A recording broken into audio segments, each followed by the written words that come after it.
Ngayong araw guys is magti-train tayo ng calves or calf kung tawagin ng iba. So ayan, lagi nyo kasing napapansin yung lower body natin na mag-train ka namang ng lower body mo, pa-protein, mga ganun. Kaya ayan, napag-isip-isip ko guys na bigyan ng oras tong lower body natin, itong calf natin. So ayan, ang titrain natin ngayong araw lang guys is calf lang. So magpo-focus tayo ngayon dito. So ayan, ginagawa natin is warm up stretching natin. So ayan, sa calf naman hindi natin kailangan ng dito guys, maraming workout. So ganyan lang kasi yung workout niyan guys sa calf natin. Taas-taas lang natin yung paa natin. Pagkatapos nga natin mag-warm up, kumuha naman na tayo ng dumbbells. So ganun pa rin yung gagawin natin guys. So ito is one set lang yung gagawin natin, tapos pabigat ng pabigat yung gagawin natin, ay bubuhatin natin para lalong ma-stress yung calf natin. So ayan guys, magpo-focus tayo sa calf natin. Bibigyan din natin ng araw tong calf natin guys. Bali baka 6 days na ako mag-workout kasi dati is lang 4 to 5 days kasi pahinga ko yung 2 days or 3 days depende nga lang sa natin, recovery natin. So ngayon is gagawin na natin 6 days para maging priority din natin tong calf natin. Kasi dati pagka nagle-legs workout ako is ayan, natitrain ko naman yan. Pero hindi ganun kasulit yung workout natin sa calf natin kasi pagka nag-legs workout kasi tayo, medyo pagod na tayo noon. Kaya ayun, konting sets lang yung nagagawa natin, kaya siguro ayan, hindi siya masyadong nag-grow.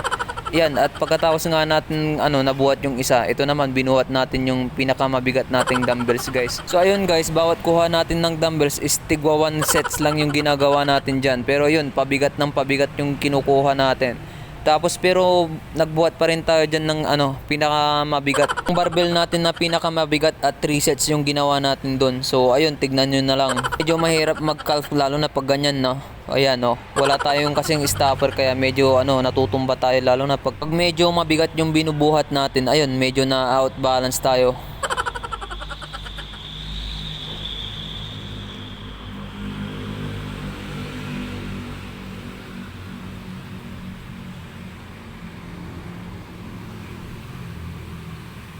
At ayan, tapos na natin nagawa yung 1 set sa pinakamabigat nating dumbbells guys. So ayan, ibabalik lang natin para maayos at di makalat. So ito naman yung sinasabi ko guys na 3 sets yung ginawa natin dito. So ito guys is mabigat talaga to, sulit to sa natin, calf natin. So dito guys is medyo nakukontrol ko yung pagbaba kasi yung natin, inaapakan natin is hindi siya ganun ka lubak-lubak, kaya ayun, medyo nakukontrol natin.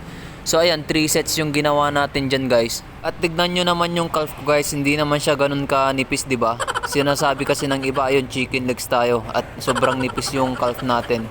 So ayun, sakto lang naman guys, hindi naman ganun ka ka nipis. Pero okay lang, tumatanggap naman tayo ng ganyang comment na na malit lang yung ganito, malit lang yung ganyan, kailangan mong i-train yung ganyan, kailangan mong i-train yung ganito. Ayun, okay lang sa atin. Bali kayo yung pinaka-coach natin, tapos siyempre kayo yung nakakakita kung ano yung kulang sa katawan natin. Pero kahit ganon is hindi naman tayo sasali sa mga competition. Lifestyle lang tayo. So ayun, pagkatapos natin yung sa calf, ito naman yung sa ginawa natin shin splint. Dito naman sa shin splint guys is hindi natin kailangan ng mabigat dito or hindi natin kailangan bumuhat ng ng dumbbells or barbells kasi lang yan, malit lang na muscle yan, ganyan lang yung gagawin natin, ganyan hanggang sa mamanhid yung natin, shin splint natin. So ganyan guys is 5 sets naman yung ginawa ko dyan, pero ganyan lang yung gagawin natin. At ayun, hindi nga natin kailangan ng bumuhat ng mabigat dito kasi baka matumba pa tayo at ma-out balance.